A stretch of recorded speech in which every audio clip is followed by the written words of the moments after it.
요나서 3장 1절부터 6절까지 말씀 제가 대표하여 읽도록 하겠습니다. 요나서 3장 1절입니다. 여호와의 말씀이 두 번째로 요나에게 임하니라. 이르시되 일어나 저 큰 성읍 니느웨로 가서 내가 내게 명한 바를 그들에게 선포하라 하신지라. 요나가 여호와의 말씀대로 일어나서 니느웨로 가니라. 니느웨는 사흘 동안 걸을 만큼 하나님 앞에 큰 성읍이더라. 요나가 그 성읍에 들어가서 하루 동안 다니며 외쳐 이르되 40일이 지나면 니느웨가 무너지리라 하였더니 니느웨 사람들이 하나님을 믿고 금식을 선포하고 높고 낮은 자를 막론하고 굵은 베옷을 입은지라. 그리 니느웨 왕에게 들림에 왕이 보좌에서 일어나 왕복을 벗고 굵은 베옷을 입고 제 위에 앉으니라. 아멘. 오늘 우리가 함께 나눌 말씀의 제목은 요나의 반쪽짜리 순종애도라는 제목입니다. 요나의 무슨 순종이라고요? 반쪽짜리 순종애도라는 제목입니다. 지금으로부터 약 2800년 전에 우리 서기 790년경에 우리가 잘 알고 있는 대로 북왕국 이스라엘은 여로보암 2세가 다스리던 그 최전성기에 있었습니다. 바로 그 잘나가던 시절에 그 북이스라엘을 대표하던 선지자가 있었으니 그 이름도 유명한 바로 요나입니다. 그런데 성도님 여러분, 여러분은 요나 하면 무엇이 가장 먼저 떠오르십니까? 물고기, 박넝쿨. 근데 그것뿐만이 아닙니다. 앞에서는 하나님을 찬양하다가 하나님 원망했다가 또다시 찬양하고 원망하는, 저는 요나를 보면서 이 정도면은 이것은 감정 기복과 이 정신 파탄의 수준이 아닌가라는 생각이 들 정도로 요나의 그 감정적인 변화는 상당히 다이내믹합니다. 불순종과 불평이라는 단어로 그를 대변할 수 있겠죠. 그런데 제 평생에 참 존경하는 인물을 설명할 때 요나를 존경한다고 말하는 사람을 본 적은 없습니다. 왜냐하면 그의 이미지가 너무나도 부정적이기 때문입니다. 그런데 성도님 여러분, 정말 요나가 그렇게 부정적이고 나쁜 사람이기만 했을까요? 아닙니다. 사람은요 다 양면성이라는 것을 가지고 있습니다. 요나에게도 선한 모습이 있고 악한 모습이 있었으며 부지런한 모습도 있고 게으른 모습도 있었던 것이죠. 제가 요나를 잠깐 대변해 드리자면, 요나는요 사실 지극히 상식적이고 정상적인 사람이었습니다. 우리가 현재 신약 시대를 살다 보니까 이 외국에 가서 복음을 전하는 것이 당연한 것처럼 느껴집니다. 하지만 구약 시대에는요 이방 땅에 가서 복음을 전한다는 것은 상상도 할 수 없는 일이었습니다. 서민이 누굽니까? 이스라엘이죠. 그리고 비선민이 누굽니까? 이방 땅이었죠. 그런데 그 경계를 만드신 분이 누구였습니까? 하나님이셨습니다. 그 하나님이 그 경계를 만드셨는데 다시 그 하나님이 요나에게 지금 뭐라고 말하고 있습니까? 그 경계를 허물고 저 이방 땅 니느웨에 가서 복음을 전하라는 것이었습니다. 요나가 생각하기에 어땠겠습니까? 아니 하나님, 나한테 이방 땅에 가지 말라면서요. 나한테 선민으로서 살라면서요. 그런데 지금 왜 다시 그 경계를 허물고 저 니느웨, 얼마나 잔혹하고 잔인한 민족인 저 니느웨에 가서 복음을 전하라 말씀하십니까? 하나님, 이런 생각도 들었을 것 같아요. 하나님 조금 이상하신 거 아닙니까? 하나님 조금 미치신 거 아닙니까? 요나는 상식적인 사람이었습니다. 그리고 정상적인 사람이었죠. 요나는 그런 심정이었을지 모릅니다. 또 요나는요 믿음도 사실은 굉장히 좋은 사람이었습니다. 하나님의 말씀이 니느웨에 선포되기만 하면 니느웨 백성들이 회개할 것을 알고 있었습니다. 하나님의 말씀에는 그 가공할 능력이 있음을 요나는 믿고 있었기 때문이죠. 요나는 믿음도 좋은 사람이었습니다. 그뿐만 아닙니다. 요나는 죽음을 무릅쓰고 적지인 니느웨에 들어가서 복음을 전했습니다. 또 하나님에 대한 거룩한 두려움을 가진 경외의 사람이기도 했죠. 자, 이렇게 들으니 좀 어떻습니까? 요나 생각보다는 좀 괜찮은 사람 같으시죠? 하지만 그럼에도 불구하고 그가 이 요나서에서 일관되게 보여준 그 불순종의 모습은 여전히 뭔가 부족한 반쪽짜리 순종에 불과했습니다. 그런데 더 놀라운 사실은 그런 불성실한 요나를 통해서 하나님이 무엇하셨습니까? 하나님이 일하셨습니다. 하나님은 우리의 생각과 상상과 그 모든 것을 뛰어넘는 여러 가지 방법을 통하여서 일하십니다. 요나는 그렇게 적합한 사람은 아니었습니다. 근데 하나님께서 그를 통해서 일을 하신 것이었죠. 오늘 하나님이 그 요나를 통해 어떻게 일하셨는지 우리 두 가지로 함께 살펴보도록 하겠습니다. 첫 번째입니다. 요나의 반쪽짜리 순종에도 하나님은 요나를 포기하지 않으셨습니다. 반쪽짜리 순종에도 어떻게 하셨다고요? 포기하지 않으셨다라는 겁니다. 그리고 요나를 사용하셨습니다. 오늘 본문 요나서 3장 1절 말씀 보도록 하겠습니다. 요나 3장 1절입니다. 여호와의 말씀이 두 번째로 요나에게 임하니라. 자, 여기서 중요한 표현이 하나 나오는데요. 이 표현이 바로 두 번째라는 뜻입니다. 요나는 처음에는 그 명령을 전하는 일에 실패했습니다. 그러나 한 번의 기회를 더 부여받죠. 그런데 이것을 원어로 보면요, 이 두 번째라는 단어가 한 번의 기회를 더 주신다라는 의미가 아니고요, 영어로 보면 again and again and again, 다시 그리고 또다시 그리고 또다시 기회를 주실 수 있다라는 그런 반복의 의미를 담고 있습니다.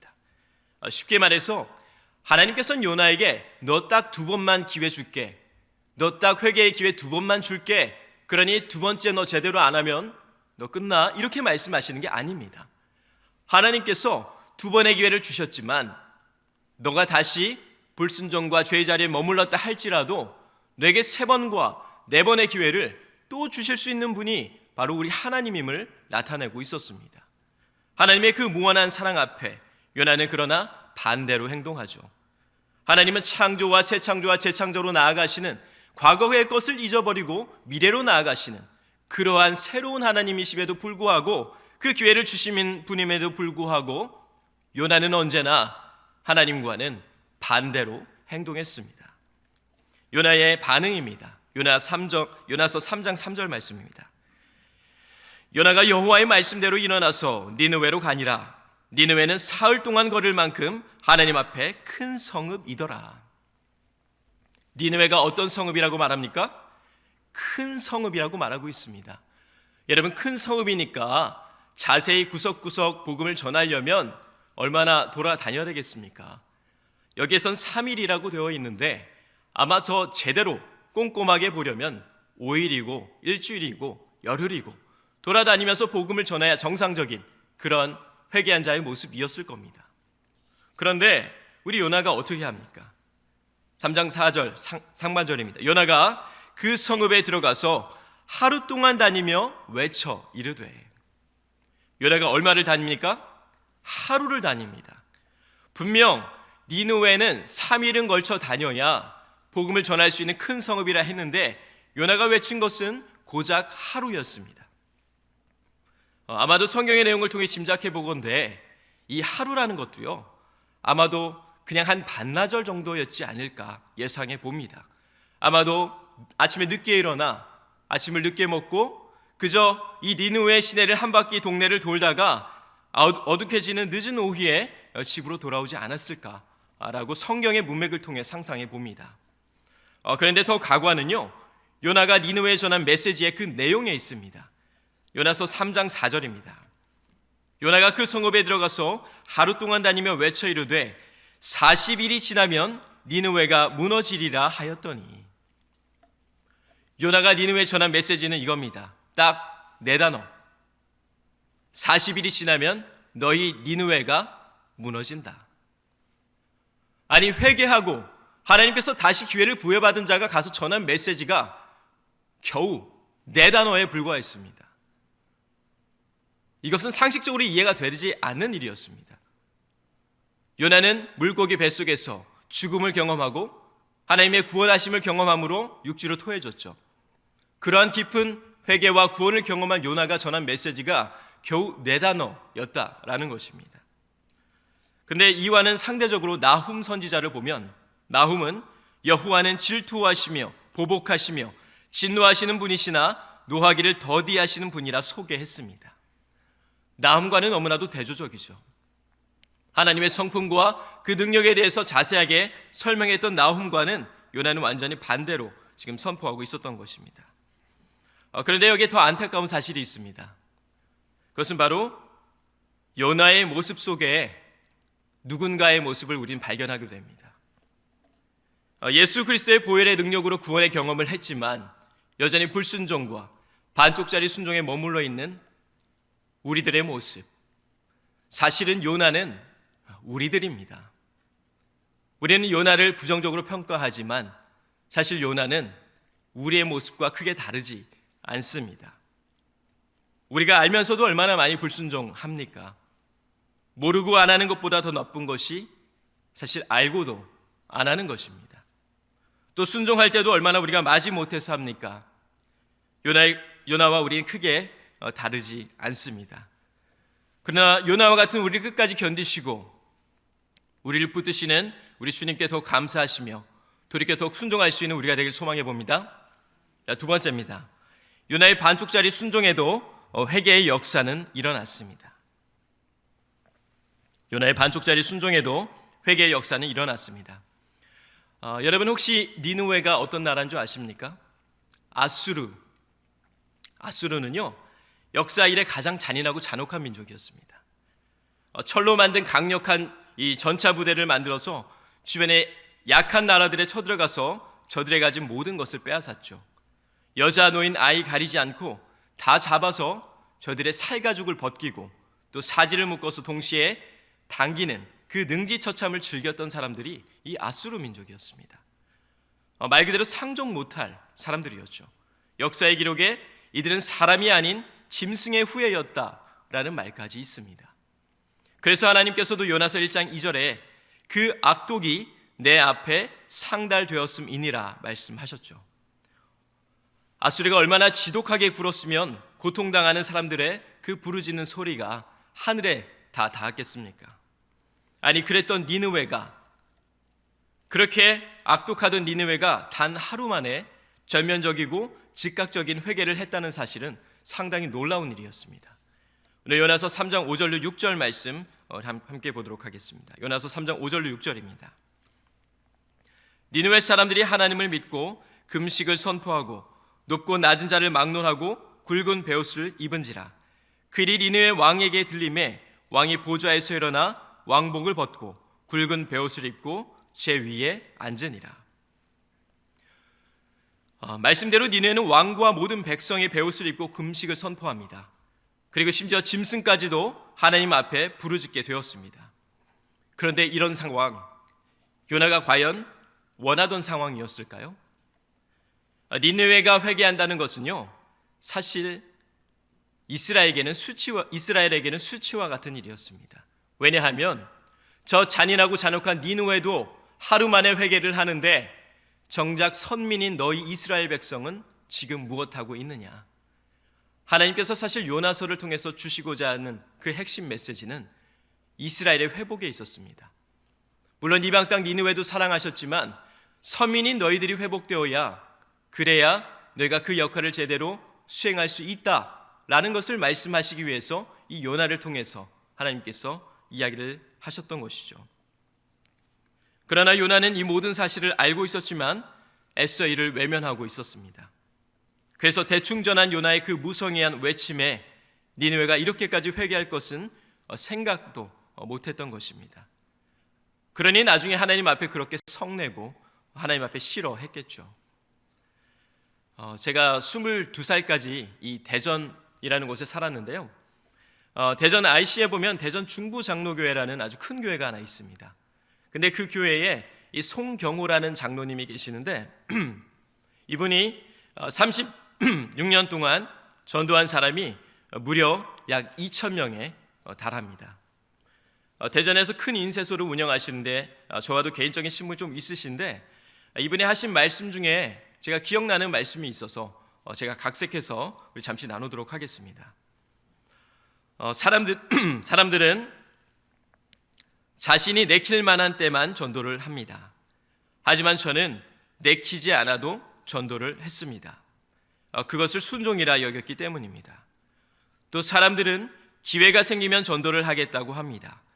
그런데 저는 그 기회를 만들어서 전도를 했습니다. 인쇄소에 오는 손님들에게 복음을 전했으니까요. 그리고 사람들은 자신에게 전도에 은사가 없어서 전도를 못한다고 말합니다. 그렇게 따지면 저야말로 가장 은사가 없는 사람입니다. 말을 잘하지도 얼굴이 두껍지도 않기 때문이죠. 하지만 그럼에도 계속 순종 가운데 전도하다 보니 어느새 제가 전도의 왕이 되어 있더라고요. 저는 36년 동안 2,000명의 등록교인을 전도하며 깨달았습니다. 하나님의 말씀엔 그 자체로 능력이 있다는 사실입니다. 저의 언변으로 불가능한 일이 하나님의 말씀이었기 때문에 가능했으며 그것은 전적인 하나님의 역사하심이었음을 저는 믿습니다. 이분의 이 고백처럼 우리가 복음을 전함에 있어서 나는 말이 부족하니, 나는 그렇게 얼굴이 두껍지 못하니, 나는 숫기가 없으니, 나는 전도를 할 능력이 없어, 그리고 상황과 환경이 열려야 전도를 하지 어떻게 지금 전도를 하겠어, 이런 생각들을 우리가 많이 가지고 살아갑니다. 하지만 요나가 전했던 그 한마디, 40일이 지나면 니느웨가 무너진다, 그 한마디에도 니느웨는 회개를 했습니다. 하나님의 역사하심은 우리가 생각하는 그 계획대로 흘러가지 않습니다. 우리 계획과 우리의 생각과 상관없이 우리가 때를 얻든지 못 얻든지 그 상황 속에서 계속해서 복음을 전하고자 힘쓸 때 하나님께서는 그 안에서 역사하시고 하나님의 말씀에는 운동력이 있고 살아계시기 때문에 그 힘으로 복음이 전파될 때 말씀으로 변화되는 역사가 일어날 줄 믿습니다. 그러므로 우리는 계속해서 복음을 전해야 합니다. 우리가 할 일은 말씀을 전하는 일입니다. 그러면 하나님께서 책임져 주실 줄 믿습니다. 오늘 말씀을 맺겠습니다. 사실 요나가 니느웨에 전한 그 메시지, 40일이 지나면 너희가 무너진다, 그 말씀은요, 심판의 메시지가 아니었습니다. 이때 무너진다라는 뜻의 원어는 뒤엎는다라는 뜻입니다. 우리가 봄이 되면 땅을 어떻게 합니까? 뒤엎습니다. 기경하여 거기에 새로운 씨앗을 뿌리기 위해서입니다. 니느웨에 하나님이 바라셨던 것은 너희 심판할 거다라는 것을 넘어서서 너희가 회복되기를 바라신다라는 것이었습니다. 하나님은 심판을 회복을 위해서 사용하십니다.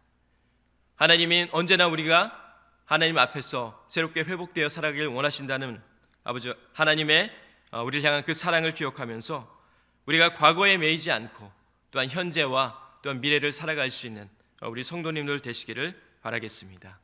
하나님은 끝까지 요나 포기하지 않으셨습니다. 그리고 사용하시어 그를 사랑을 널리 전하셨습니다. 우리도 그 일에 쓰임받는 우리 성도님들 되시기를 우리 주님의 이름으로 축복합니다.